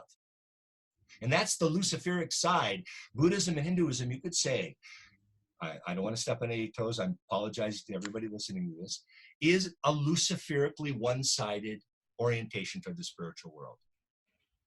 Yes, it makes sense. It does. Whereas science is an aromatically one-sided orientation toward the spiritual, because you're going to get in it. It's just not going to be one you're going to be real happy you're in, you know. And the other one you won't even know, because the ego will be gone. Then all the efforts of the cosmos to evolve your ego will just be gone. You just gave up the ghost. But yet the path through both of those is it's a hard one. It's a hard path. Steiner's not a positive guy in the sense of you're just going to have a great time doing this. Put a big smile on your face and just evolve to beat the band. It's work, because we're coming out of a lot of karma. Yes. And we don't even know it. You and I don't even kind of know our karma, and I think in one sense, speaking for you and me, I think we're maybe a little bit better off, and hopefully we're using that to help other people. You know what I mean? That's the idea. I think it's definitely, definitely doing this. Oh, thank you. Yeah, it's definitely part of the I would say quest. You might call it that. It's that we all want to do something, but we have to be very careful about that. Like Ram Dass said, he said, "It's easy to do good. It's hard to do good well." Nice. And so that's the thing. Rest in peace. Yes, definitely. What a amazing being. And so that's the thing. You're doing it, and then I humbly do my best to do it. Yes, trying to do good well. And Steiner is definitely a way to do that, and studying it oneself. And I know that's one of my things that I do struggle with is how do you interact with the world in that way? Because you go, well, I've got my practice and I'm working on this and I'm doing this. And then I see the world stage, and you kind of go, what should my involvement be? And so this is part of my little involvement is the Radiant Creators Show is exactly what I'm doing this moment. Something that you touched on, and I love that the polaric tension, that is amazing. That itself is amazing. The concept. The 7-year cycles you mentioned, that's definitely something people can look into. They're listed if somebody searches for, Rudolf Steiner 7-year cycles. 7-year rhythms maybe would be the best way. 7-year rhythms. 7-year rhythms. Yes, yeah. He did definitely, and that's something he definitely did speak of. And it's good to see in your life where you are in those rhythms. And I've always found the one between 21 and 28, that rhythm, oftentimes to be where a lot of people's growth stops. If you notice, most people are somewhere between 21 and 28 the rest of their whole life. Wow. Is that your own observation? That's just my observation. Yes. You want to hear Steiner's observation on that? What was it? Yes. This will blow your mind, man. I'm ready. Cool. You didn't even ask a question. I love this. Okay. So Steiner said that if you go back, the evolution of consciousness, if you go back, let's say 6,000 BC or 5,000 BC, okay, think about this. Every 7 years that you and I live, at the end of that 7-year period, a massive change in consciousness occurs. As I mentioned, that moral pictorial consciousness at 7, then the formal operations, logical thinking at puberty, besides everything else that happened at puberty. Those are massive changes of consciousness, and they occur out of the organic nature of your body. You don't do anything for those. They're free, right? Yes. And even at 21, that one is still something that happens to you. You don't really do anything for it. It's part of the lawful unfolding of the organism that it bestows these transformations of consciousness. Well, Steiner says if you go back in time, you'll find that this continued all the way up until you were in your 50s. Every 7 years, a massive change in your consciousness would occur. Now, I can't characterize them. I don't know what he's talking about. He just says it happened. So that when you were in your 40s and 50s, you had a wisdom in your organism that everybody saw. Everybody that saw you and they were younger and they saw you, you were 55, they knew you knew more because you did know more. Because your organism had bestowed a form of consciousness on you at that time that gave you literally more knowledge. He says, and what has happened to humanity is that with each successive epoch, we're growing younger and younger. He says, and what he meant by that is that bestowal through a 7-year rhythm, that bestowal of a new consciousness has gotten earlier and earlier, and he says, in our time, around 27 years old, after 27 years old, those forms of consciousness are not bestowed through your organism anymore. And the only way you can continue to evolve yourself is through your own awareness, through your own work, through knowledge of higher worlds. So when people don't, they're 27 for the rest of their lives. There you go. Yes, there you go. I love it. Let's even go 22 or 21. Sorry. Yes. Yeah, so I've always thought about 23 seems to be it. Yes. Keep going. He says that if you go further in the future, there'll be an epoch where we will not get to 14. That literally the time of 14 will not occur, and you can't have children anymore the way we have them now. People will not reach puberty. There won't be a puberty. So think about this, humanity getting younger and younger and younger. What do we get? What? Tell me more, Rudy. Yeah. Please? And he doesn't, of course, right? He just talks about these patterns in evolution, what's going on with this organism called humanity. And we're like an organism growing on the earth, right? Yes. Yeah. Wow. And so one of the things he says is this part here, your larynx right here, the speaking, the word will actually bring forth reproduction. Oh my gosh. Okay. Okay.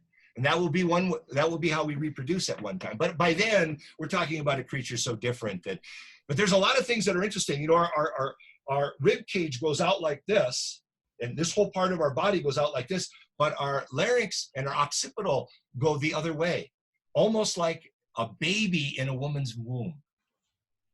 Is kind of the opposite way in the womb from the human being.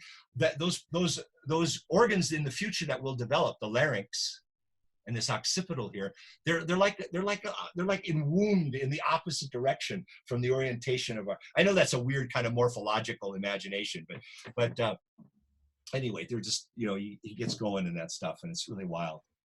Oh my goodness. So here's the thing. Let's go back for evolution of consciousness, just to touch on that. I know I'm keeping you, and I apologize. Oh, no. I was actually, it's funny how it's a good synchronicity that you mentioned that, because like we're at a perfect show length right now, but we definitely can go a little further. I mean, I appreciate your time so much today.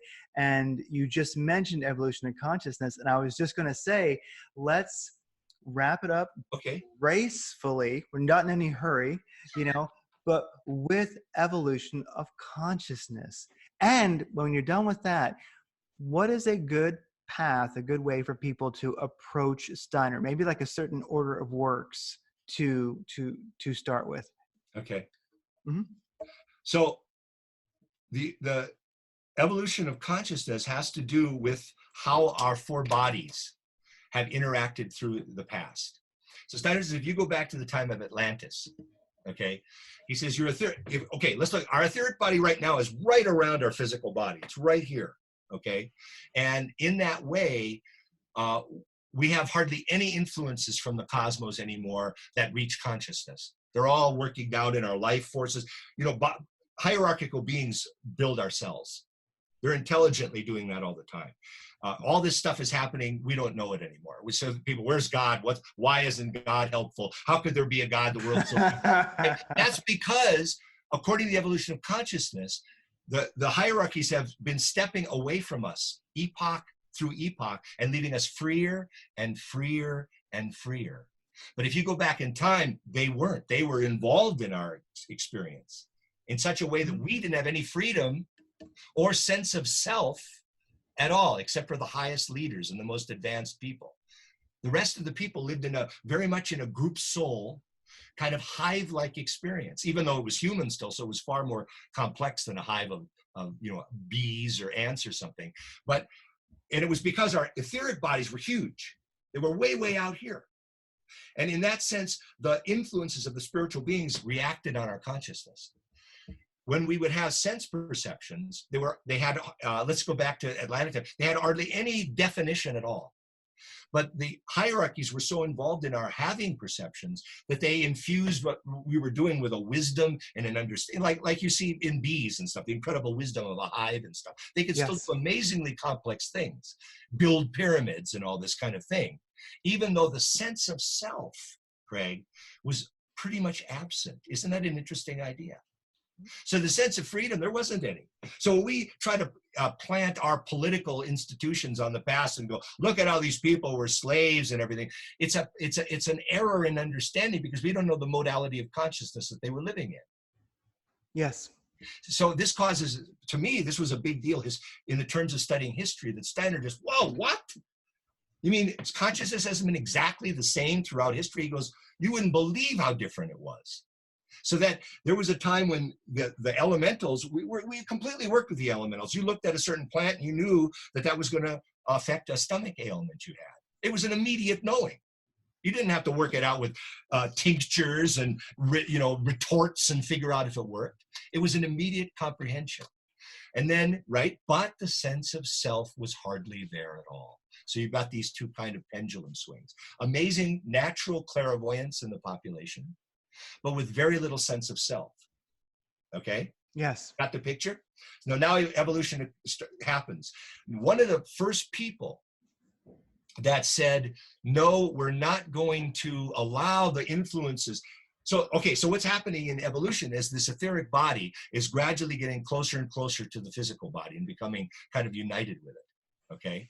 Mm-hmm. And as that's occurring, the influences, the clairvoyance that we had is diminishing. And in place of that, our perceptions are getting clearer and more precise in their outlines and in our relationships with things, but the knowledge we get is disappearing. Right? That instinctive clairvoyant knowledge that we get. And a lot of it got just transferred into tradition. Right? As it decayed away and disappeared, people would write it down or people would share it orally through old wives' tales or the shaman in the tribe or whatever it was, right? And so a lot of wisdom was still preserved, but it all became tradition. Nobody had direct existential experience of that knowing anymore. Yes. And Steiner talks about these epochs that we went through. So from 747 BC to 1413, we had a period called the intellectual soul consciousness. And now we're in what's called the consciousness soul consciousness, or he calls it the spirit. From 1413, we're in the middle of it right now until 3550 AD. We're doing something where we're totally, you might say, separate. I'm going to say it, but people will be upset, but we're separated from the spiritual world. Yes. And we're asked to build ourselves into spiritual beings. Yes, of course. Okay, God has said, and you can make a lot of mistakes because you're reincarnating anyway. You really don't die. Sorry about that. I know you wish you would sometimes, but you just don't. Oh, yes. So we're only just beginning that. Okay, but in the intellectual soul period from 747 to 1413, you have a time where in the perceptions, and I'm going to be generalizing too much here, but let's speak specifically of Greece, that in the perceptions, they still had a sort of, in their thinking life, they sort of still had a remnant of clairvoyance, but it rode on this new unfolding logical kind of way that they thought. And I was always fascinated reading the Greeks, that I would read this incredibly complex thinking process and you could tell they weren't even trying. It was the easiest thing in the world for them to do. It just flowed out of them. You and I, we'd have to sit down and think this through. Excuse me for a second, and they're just like, blah, blah, blah, blah, blah, blah, blah. And I'm like, that is so gorgeous. What's going on there? And Steiner talks about that the life of thought, they were just like on a wave on an ocean. It was, and that was because of the nature of the etheric body's relationship to these other bodies at that time. Again, this whole process going on. So I just wanted to throw that out, that this evolution of consciousness doesn't allow us to take our modality of consciousness and our framework of ideas and say, this is how somebody in 6000 BC lived. That's grotesquely in error from Steiner's spiritual research. That makes sense. Okay. It absolutely does. Yes. And here's another little tidbit. So when they would experience the life of thinking in, let's say, these ancient Egyptian times, they literally experienced the activity of spiritual beings in their consciousness. And that activity was so awesome. So it left them in such awe and bliss and ecstasy that they loved it. They loved being coerced, you might say, by the spiritual life of their thinking. It moved them. You know, in whatever the hive-like thing is, okay? So what happened to the evolution of consciousness now in our day? We don't have any of that. What we have to do is grab hold of our brain and experience that life of thought that's still out here, and we have to grab it through how it reflects in our brain. And when it reflects through our brain, all we end up with, instead of the living presence of spiritual beings, is the images of their activity. So our thoughts are actually the corpses of living thinking. Living thinking from the intuitive thinking as a spiritual path, right? He talks about living thinking in there. But this is what's so cool. Because those thoughts are now only images, they have no coercive power over us. We're now completely free. And I say that with a smile and with a frown. Oh, yes, yes. Right? And yes. that's extraordinary. To me, that was an extraordinary idea when I realized, right, if we had the full presence of the spiritual world in our thought life, there would be no freedom. We would be just coerced by the magnificence of their presence in everything, right? And that's really how schizophrenics and some people with mental illnesses, I think you could say it might be happening. They may actually have that kind of a pathology in their etheric and astral bodies where these beings are there and they're just lost in a certain sad way, right? Okay. So that's just a rough picture. And he talks about the evolution of consciousness throughout all of his writings. It permeates it. Okay, so the way into reading Steiner. Number one, I've been generally suggesting this lately, and that is possibly to begin with a secondary literature. Read a person writing about Steiner to get the overview of the man. Yes. Okay, and then. So what books would there be? There's a book by A.P. Shepard called The Scientist of the Invisible. Beautiful. Okay. That's a beautiful book. And he was an Anglican bishop from England who studied Steiner, very admired Steiner a lot. Okay? So okay. Scientist or A Scientist of the Invisible. There's a book by Stuart Easton, who was a president of society, Anthroposophical Society in America for a while. And that's called Man and World in the Light of Anthroposophy. And that's kind of big. It's kind of encyclopedic, so it's a little dry. So that I couldn't necessarily recommend it. It's very comprehensive. There's a book by a man named Richard Seddon, S-E-D-D-O-N, and it's a little biography of Steiner. And that could be a good one too. So, and you know, anything like that biographically, if you could read. Owen Barfield is a wonderful read too, but I can't think that he wrote a biography at all. He had a wonderful comment. You know, he met Steiner and he said, as he got to know Steiner after a time, Owen Barfield, he said, it came to me that when I tried to attempt to measure the stature of Steiner, it became a burden too excessive to be borne. Wow. Because he just saw the guy, this little frail guy was huge. Anyway, so other than that, why I mention those is because if you are an educator, you might want to enter into Steiner's work through his education lectures. Or if you're a farmer, you might want to read the biodynamic course. If you're a beekeeper, you might want to read his lectures on bees, which are staggering. Oh my gosh, I didn't know they existed. Okay, cool. Very beautiful. And a lot of people he already talked about the destructive effects of things in the 20s and what needed to happen, they would be all killed, kind of a thing. So he was already warning against that in the 20s. Actually in 1919, whenever he gave those. You know, that would be another way. And then the philosophers, you know, the intuitive thinking as a spiritual path, yes. the theory of knowledge, implicit in Goethe's worldview, truth and science. Those are 3 books. They were my way in. That's what I studied. Because I was, and they just actually, philosophy of freedom or philosophy of spiritual activity or intuitive thinking as a spiritual, those are all the same book. It's also called The Philosophy of Freedom. That's how I read it, by Michael Wilson. That was stunning to me. I was, to this day, I read it God knows how many times. Not that I understand it. Oh, yes, yes. You know, And then theologically, for those people that you know, like the Christ story, but the dogmas of all the churches are so tiresome. What is it like to actually read an initiate, a clairvoyant, who's giving you his direct research on the nature of the Christ? Very exhilarating, very, very wonderful to read. And those were my first lecture cycles that I recorded, were all the Christian cycles right away. Because they are just very moving and staggering stories. You know, one of the things that's really fun, there's a guy named Andrew Welburn, a fellow at Trinity College. And after the Nag Hammadi and Dead Sea Scrolls were discovered, he was a Steiner guy, but he was also a real thorough historian in the Nag Hammadi stuff.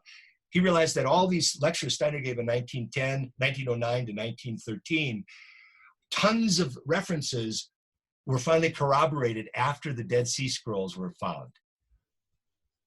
All of a sudden, Really? Steiner saying blah, blah, blah, it's right there. And for instance, here's one that's fun. So I said, well, you know, he says, the Gospel of Mark, he says, Mark went to Alexandria, and he was very influenced by the Gnostics in Alexandria, and, you know, the Gospel of Mark was written in Alexandria. Well, that's stupid. Nobody in their right mind would say that. There's not a single theologian in the world that would ever say, that's stupid. Well, they found out in 1958 that that's where it was. They found the Gospel of Mark was written in Alexandria. Wow. And there's tons of them. Steiner said, well, there are actually two messiahs. Okay. Really? Okay. And all of a sudden you find in the Nag Hammadi that the great moments of the two become one in the Essene tradition. Steiner said, the Essenes are what it's all about. The Essenes is where everything happened. The Essenes are the thing. Nobody said that in 1912. Nobody said that in 1912. Now it's all over the place. All we found in the Nag Hammadis was the writings of the Essenes. And they were all there at the turning point of time, getting ready for the coming of the two messiahs that shall become one, as they said.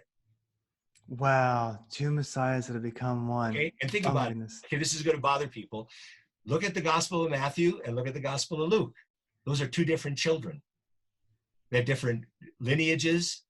One was born in a house, the other was born in a cave. One went to Egypt, the other didn't go to Egypt. What's going on? What's going on?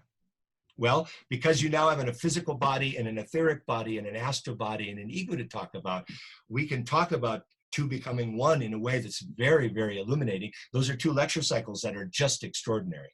If you want to read the Gospel of Luke lecture cycle, okay, and the Gospel of Matthew lecture cycle, read those two and you'll get a picture that'll just, you know, I mean, if Steiner's going to tell a lie, you sure think he'd come up with a better one than that one. Oh, gosh. Yeah. And then the Nag Hammadi comes along and goes, no, there's two messiahs and they'll become one. And what? So, I mean, Welburn says, it's actually amazing that just the discovery of the Nag Hammadi and Dead Sea Scrolls alone didn't make Rudolf Steiner world famous. Just that alone. Forget biodynamics. Forget Waldorf education. Just that alone. And again, it's this spiritual research. And let's go back to that one last time. What does it mean for someone to do spiritual research? This is my picture of it. I'm not saying Steiner said this, but I love this imagination. You and I have a memory that goes back to about 2.5 years old. Right? Roughly 2.5. Some people may be a little younger. Some people may be a lot older, depending on the kind of trauma they have. And that's your own personal memories from your own etheric body. Okay. To me, how I've come to understand this is when a person transforms their consciousness to a certain degree, they're able to go through that firewall, through that boundary of where their personal memories are coalesce and begin to form your ego on the physical plane, right? And they go to the ego that has all the memories that all the earth has experienced since its beginning. Because the earth is a living being. And because it has an etheric body and an astral body and an ego, it has all the memories of everything that's happened on it, specifically related to humanity, because we are its special baby. No offense to all the other kingdoms of nature, right? And that world is then accessed by the initiate. That world of memories that the earth has is accessed by the initiate. And if he wants to study Rome, in the 3rd century or 4th century BC, he can live into the memory life the earth has of its Roman time. And he doesn't see it outside and the people working. He goes into the soul life of the people of that time, and he experiences their soul life. Oh, I'm in Rome, man. And then he, as a scientist, he studies it. He goes into the Greek life.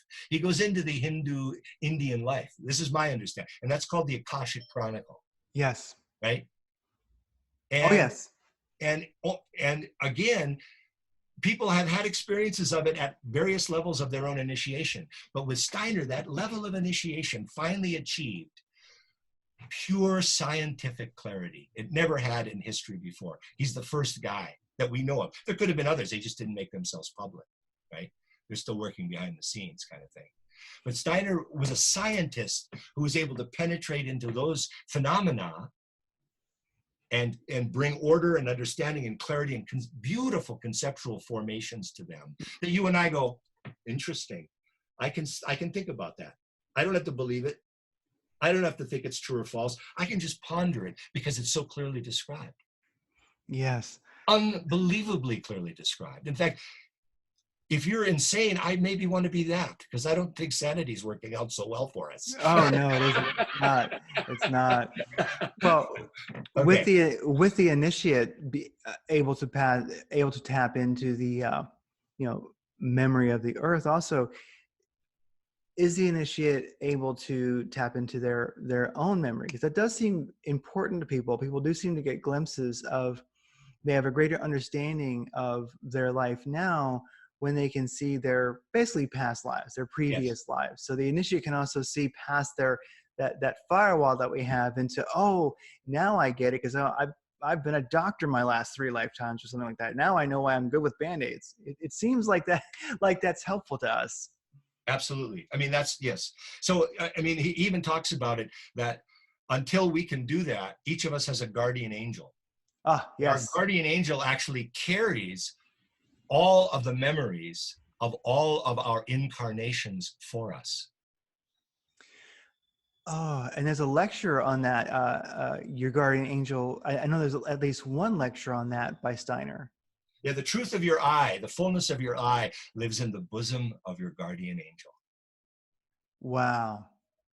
And it's waiting for the day when you shall take upon yourself the fullness of who you are, so that they can continue their evolution, because this is their task, but their sacrifice for each of us. Oh, that is amazing. And wow.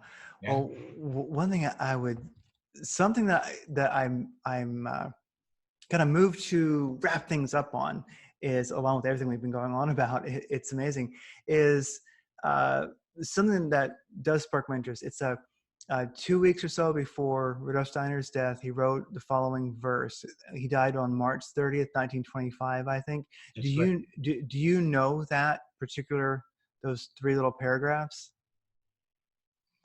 Do you know the first line? I know a few things by Steiner, but yeah, you're not talking about the foundation stone meditation, are you? I don't think that's what it is. Well, that sounds very interesting. Let me message it to you. Yeah. Let's see.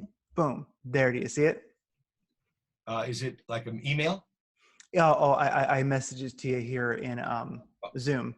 Okay, I don't want to lose you yet. Let's see. It's okay. So it goes, to enthuse each human being, that a flame they may become, and fiery will unfold the essence of their being. Yeah. The other ones they strive to take from cosmic waters that will extinguish flames and pour analysis into all inner being. O joy when human being's flame is blazing, even when at rest. O bitter pain when the human thing is put in bonds, when it wants to stir. Sorry, those last lines of his are something I've been pondering, Beautiful. Now, I'll share the American verse with you. Yes. So this goes, may our feelings penetrate to the center of our hearts, and seek in love to unite with those who share our goals, and with the spirits who look down benevolently on our heart's earnest strivings, sending us strength from realms of light as they illuminate our love. Wow, where's that from? Well, it was given to somebody by Steiner. Steiner never came to America, and it became known as the American verse. So you can look it up, the America verse. And it's got different translations. That's by Christiana Marks, who I was in a study group with in Fargo, North Dakota in 1978. Oh my gosh. I love her translation of it. That is You an could amazing. hear the, it's a little long, but you should hear, so I could do the foundation stone meditation for you, man. That is intense. That is intense, man. That is the thing. You want to hear one panel of it? Yes, let's do that. Yes. This is the first panel. Okay. Human soul, thou livest in the limbs which bear thee through the world of space into the ocean being of the spirit. Practice spirit recollection in depths of soul, where where in the world, where in the wielding world creator life, thine own eye comes to being within the eye of God. Then in the all world being of humanity, thou wilt truly live. For the Father Spirit of the heights holds sway in depths of worlds, begetting life. Spirits of strength, let there ring out from the heights what in the depths is echoed, speaking. From God, humankind has being.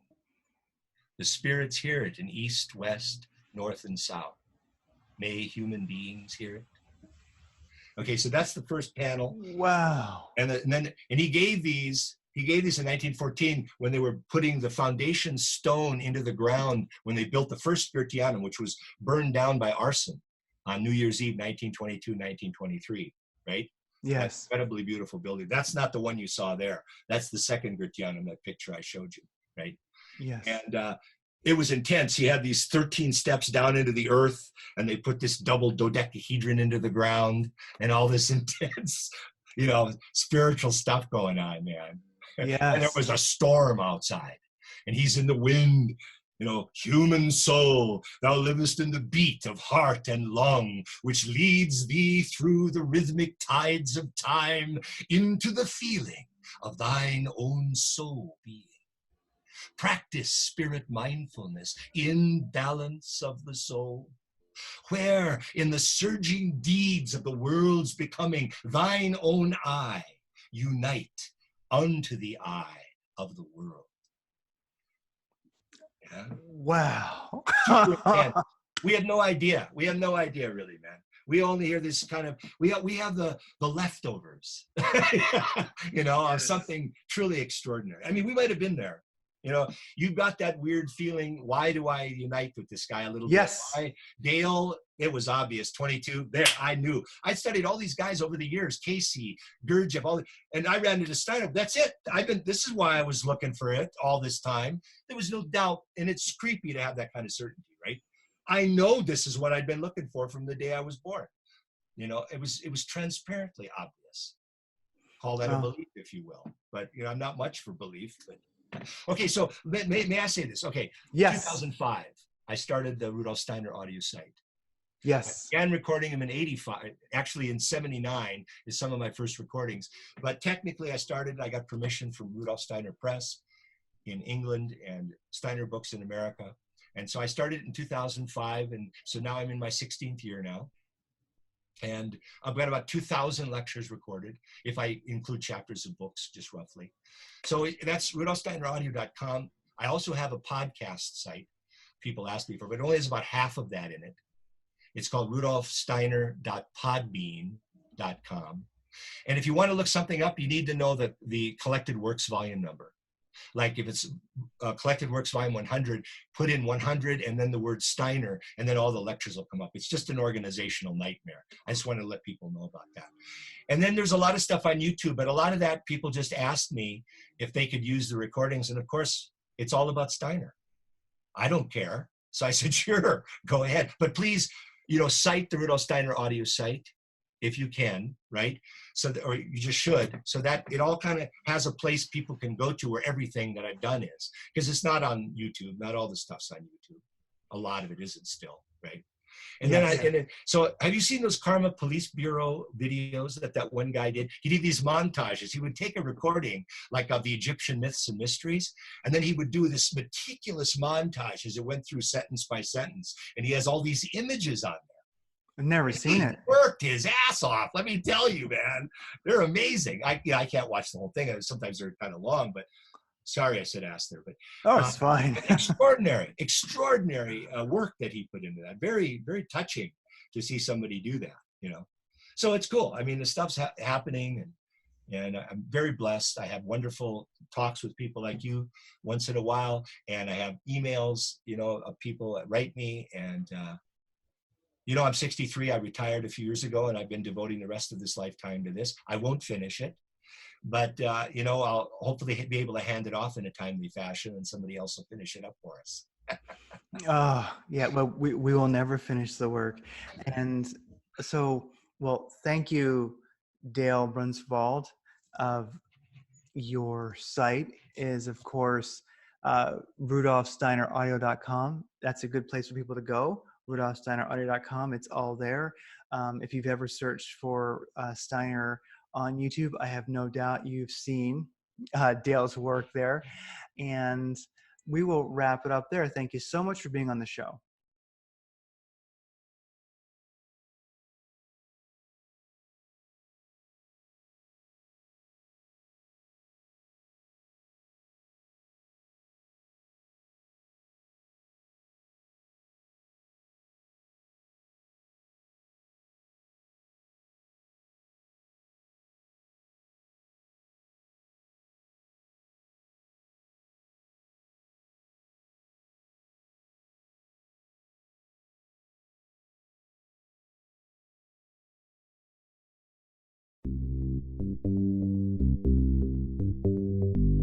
You are listening to Radiant Creators, a collaborative project composed of people whose passion, purpose, and dedication requires forging their own unique path of empowerment and livelihood.